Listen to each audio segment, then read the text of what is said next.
नमस्कार दोस्तों, स्वागत है आपका हमारे YouTube चैनल जीके ट्रैकर पे। देखिए फ्रेंड, आज के वीडियो में हम बात करेंगे जो हमारी एक सीरीज़ है उत्तराखंड परीक्षा वाणी डिटेल सीरीज़, जिसमें हम पूरी परीक्षा वाणी को डिटेल में यहाँ पे कवर कर रहे हैं।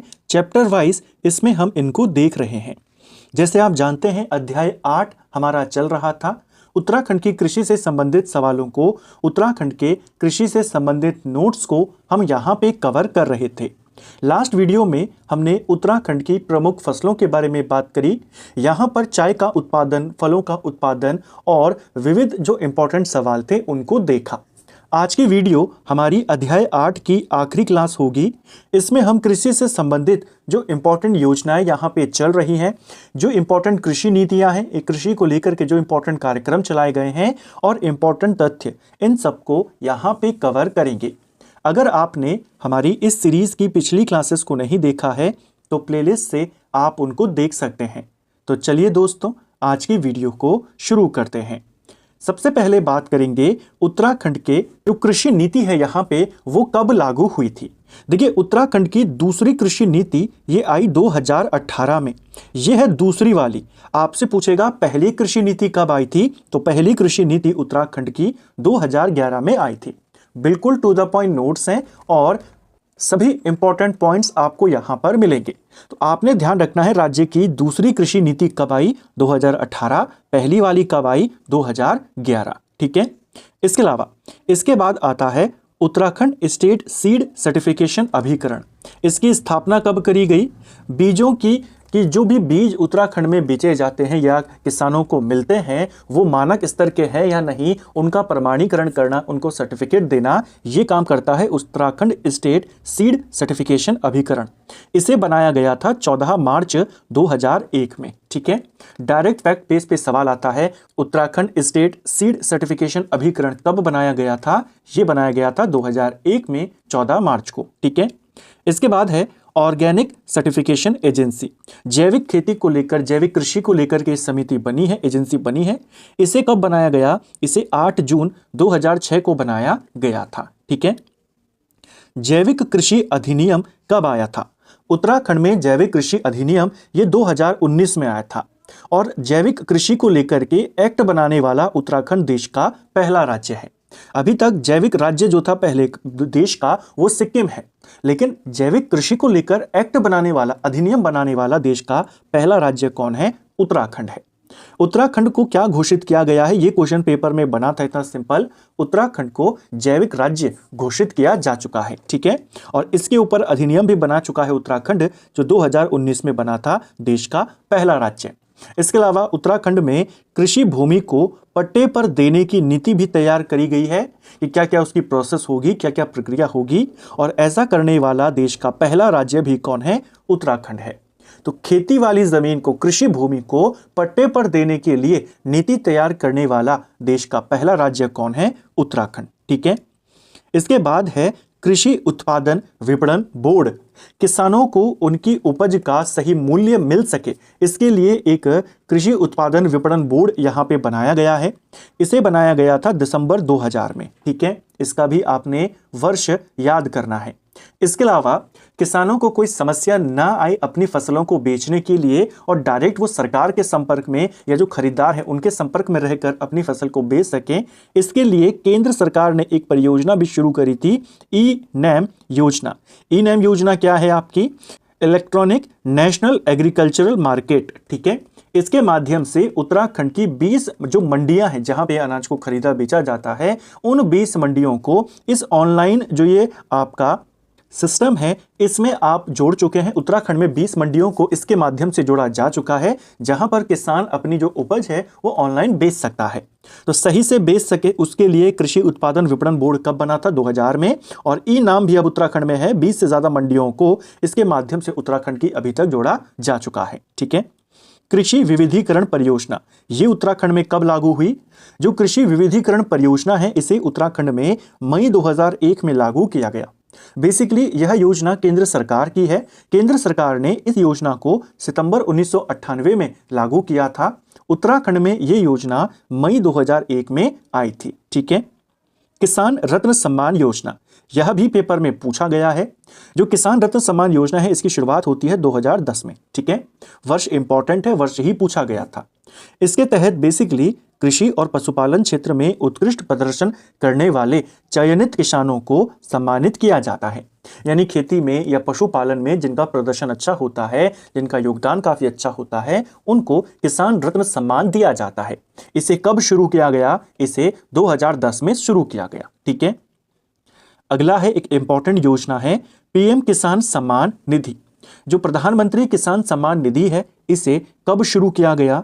इसे शुरू किया गया था 1 दिसंबर 2018 को। ठीक है, इसके तहत पात्र किसानों को हर साल 6,000 रुपए की राशि 3 किस्तों में, 2-2 हजार की 3 किस्तों में उनको ये राशि दी जाती है। ठीक है, क्वेश्चन आया था एक पेपर में, ये किसान सम्मान निधि के तहत कितनी राशि दी जाती है? 6,000। कितनी किस्तों में दी जाती है? 3 किस्तों में दी जाती है। ठीक है, यह पूर्णतः केंद्र पोषित योजना है, यानी इसमें पूरा का पूरा पैसा जो होता है वो केंद्र सरकार के द्वारा दिया जाता है, राज्य इसमें कंट्रीब्यूट नहीं करता है। ठीक है, उत्तराखंड में इस योजना का नोडल जो विभाग है वो राज्य कृषि विभाग है और नोडल अधिकारी आयुक्त एवं सचिव है राजस्व परिषद का। इसको भी ध्यान रखना, उत्तराखंड में ही ये सवाल बने हुए हैं पेपर में कि किसान सम्मान निधि का नोडल विभाग कौन सा है, तो कृषि विभाग है, और इसका नोडल अधिकारी कौन है, तो आयुक्त एवं सचिव होगा राजस्व विभाग का। ठीक है, अगला पीएम किसान मानधन योजना,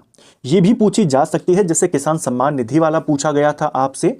जो पीएम किसान मानधन योजना है, इसकी शुरुआत होती है 12 सितंबर 2019 को। इसे शुरू किया गया, लागू ये होती है अगस्त 2019 से, यानी इसे घोषित जो किया गया, इसकी शुरुआत की जो बात कही गई 9 अगस्त तक करी गई, और ऑफिशियल तौर पर जो ये लागू हुई, आपने 12 सितंबर की डेट को याद करना है। आधिकारिक रूप से इसे लॉन्च 12 सितंबर को किया गया था। ठीक है, जो इंपॉर्टेंट डेट है वो 12 सितंबर है। पीएम किसान मानधन योजना, इसके तहत क्या होता है?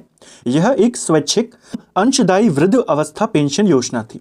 यानी इस योजना के माध्यम से आप अगर चाहें तो आप इसमें कंट्रीब्यूट करके वृद्ध अवस्था में आपको पेंशन सरकार के द्वारा दी जाती। पूर्ण रूप से केंद्र सरकार की यह योजना थी। इसमें शामिल होने के लिए 18 से 40 साल की उम्र आपकी होनी चाहिए, यानी 18 से लेकर के 40 साल का कोई भी व्यक्ति इस योजना में हिस्सा ले सकता है। इसके तहत आपको 60 वर्ष की उम्र के बाद कम से कम 3,000 रुपए की जो पेंशन है हर महीने मिलेगी। इस पेंशन के लिए आपको करना क्या होगा कि किसानों के द्वारा 55 रुपए से लेकर 200 रुपए, अलग अलग यहाँ पे प्लान्स थे। तो 55 न्यूनतम था, 200 मैक्सिमम था। हर महीने आपको ये जमा करवाने होंगे और 40 साल की उम्र तक आपको ये जमा करवाने होंगे। उसके बाद जब आपकी उम्र 60 साल हो जाएगी, फिर आपको हर महीने 3-3 हजार रुपए करके मिलेंगे, कम से कम 3,000 रुपए। ये थी पीएम किसान मानधन योजना। कब से शुरू हुई? 12 सितंबर 2019 को आपने ध्यान रखना है। अगला परंपरागत कृषि विकास योजना, इसे कब शुरू किया गया? इसे 2015 में शुरू किया गया। परंपरागत कृषि एवं जैविक उत्पादन को बढ़ावा और मिट्टी स्वास्थ्य में सुधार के लिए इस योजना को शुरू किया गया था। यह योजना भी केंद्र के द्वारा प्रायोजित है, यानी केंद्र सरकार पूर्णतः इस योजना को चलाती है। इससे संबंधित जो मंत्रालय है वो केंद्रीय कृषि एवं किसान कल्याण मंत्रालय है, और इस योजना के तहत जैविक खेती का प्रशिक्षण, खाद्य प्रबंधन, मृदा परीक्षण, जैविक उत्पादों का विपणन यानी कि उनको बेचना, और कृषि यंत्रों के लिए सहायता प्रदान करना, वित्तीय, ये सब इस योजना के माध्यम से होता है। ठीक है, यानी जैविक खेती को और परंपरागत जो खेती है जो पहले होती थी उसको बढ़ावा देने के लिए योजना चली 2015। ठीक है, प्रधानमंत्री सूक्ष्म खाद्यान्न उन्नयन योजना, इसे शुरू किया गया था 2020-21 में। ठीक है, अवधि क्या थी इस योजना की? 2020-21 से 2024-25 के मध्य में यह योजना चली, प्रधानमंत्री सूक्ष्म खाद्यान्न उन्नयन योजना। यह खाद्य प्रसंस्करण उद्योग मंत्रालय द्वारा नेफेड की सहायता से इस योजना को चलाया गया। किसके द्वारा? खाद्य प्रसंस्करण उद्योग मंत्रालय, जो फूड प्रोसेसिंग मंत्रालय है उसके द्वारा, और उसकी मदद से नेफेड के द्वारा इसे चलाया गया।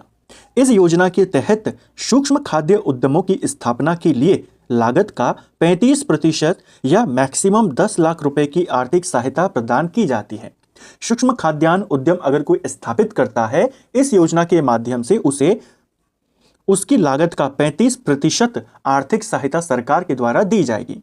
यानी मान लीजिए कोई अपना प्रोजेक्ट शुरू करता है, सूक्ष्म खाद्यान्न उद्यम यहाँ पे लगाता है, कोई छोटी फैक्ट्री लगाता है और 1 लाख रुपए उसके इस फैक्ट्री में लगते हैं, तो लगभग इसका 35% यानी 35,000 रुपए सरकार के द्वारा आपको दिए जाएंगे इसमें लगाने के लिए। ठीक है, ये राशि अधिकतम होगी 10 लाख।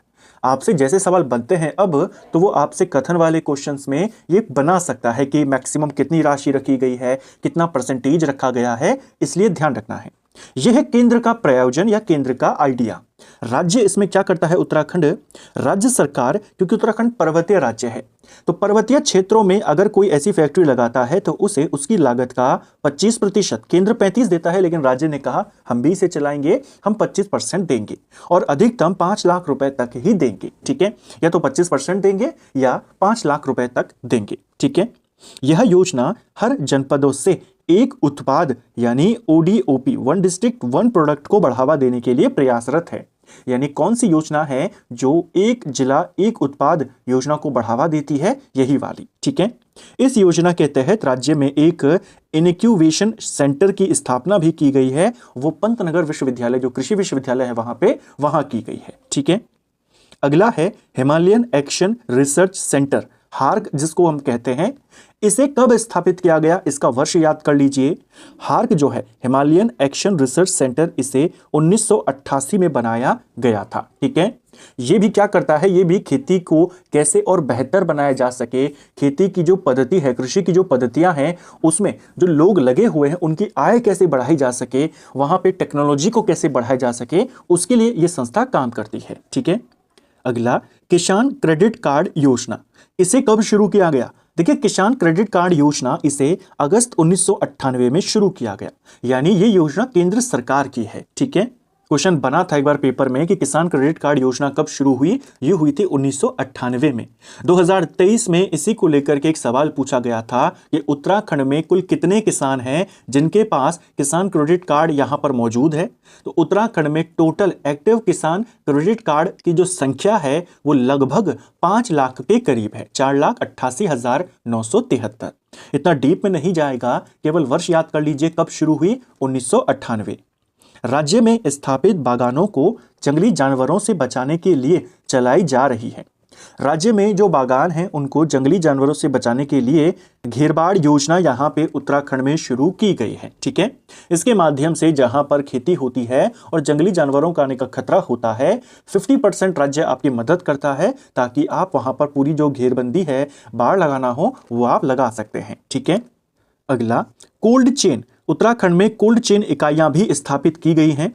जो फूड प्रोसेसिंग मंत्रालय है हमारा, खाद्य प्रसंस्करण उद्योग मंत्रालय है, इसके सहयोग से उत्तराखंड में कितनी कोल्ड चेन इकाई बनाई गई हैं? 31 कोल्ड चेन इकाई बनाई गई हैं।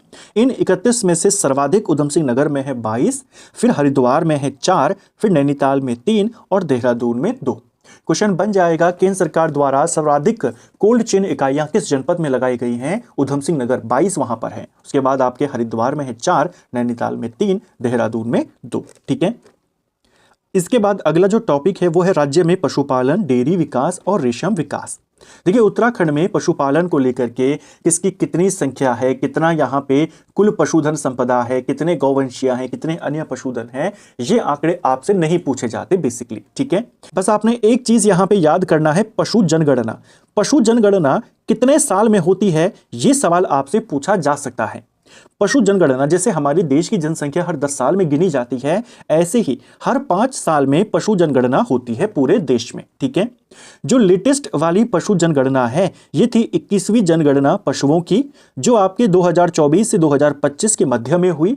लेकिन इस 21वीं योजना के अभी तक आंकड़े जारी नहीं हुए हैं।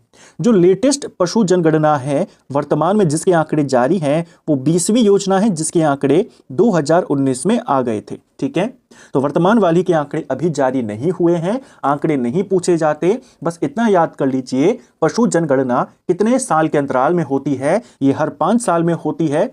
वर्तमान में 21वीं पूरी हो चुकी है, बस रिजल्ट इसका आना बाकी है, डेटा इसका पब्लिक होना बाकी है।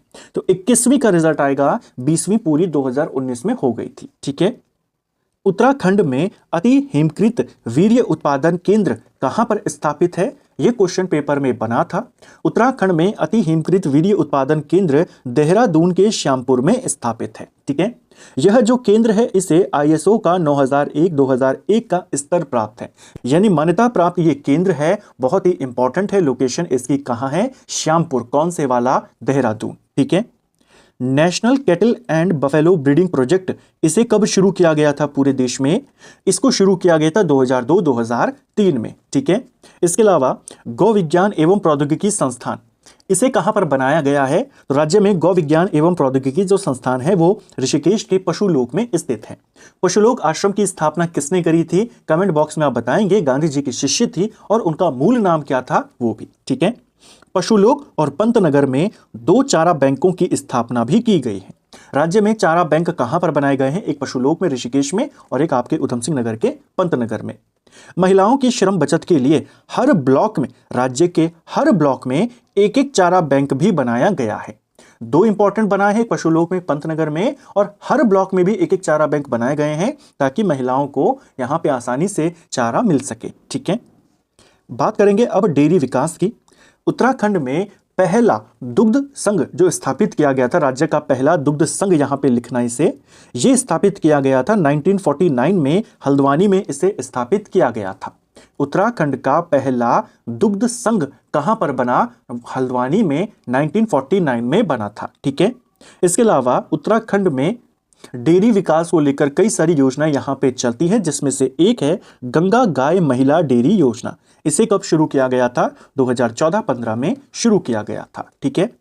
समन्वित डेयरी विकास परियोजना, इसे कब शुरू किया गया? 2002-3 में से शुरू किया गया उत्तराखंड में डेयरी के विकास के लिए। इसके अलावा उत्तराखंड के जो दूध के उत्पाद होते हैं, दूध होता है, इसे किस ब्रांड नेम से बेचा जाता है? तो राज्य में आंचल ब्रांड नेम से दूध और दूध के जो पदार्थ हैं उनको बेचा जाता है। ठीक है। तो आंचल ब्रांड नेम से बेचे जाते हैं दुग्ध और उसके उत्पाद। पूछा जाएगा और कई बार पूछा गया भी है। मिल्क पाउडर प्लांट, ये उत्तराखंड में कहां पर है? उत्तराखंड में milk powder plant Udham Singh Nagar में स्थापित है। और डेयरी शोध एवं विकास केंद्र ये कहां पर है? ये आपके नैनीताल में है। तो पूछा जाएगा पहला दुग्ध संघ कहां पर बना? हल्द्वानी में बना 49 में।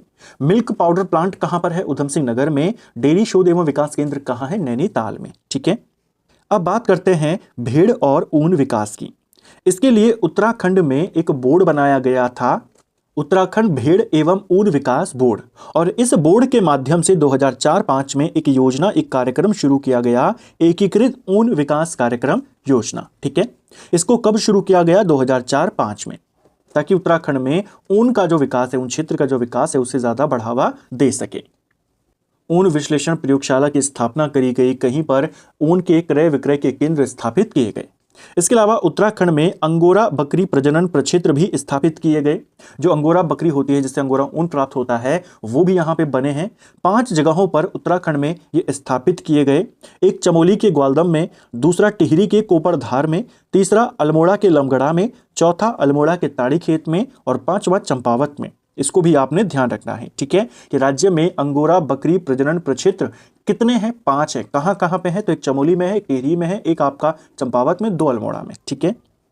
कुक्कुट एवं शुकर विकास योजना, इसे कब शुरू किया गया था?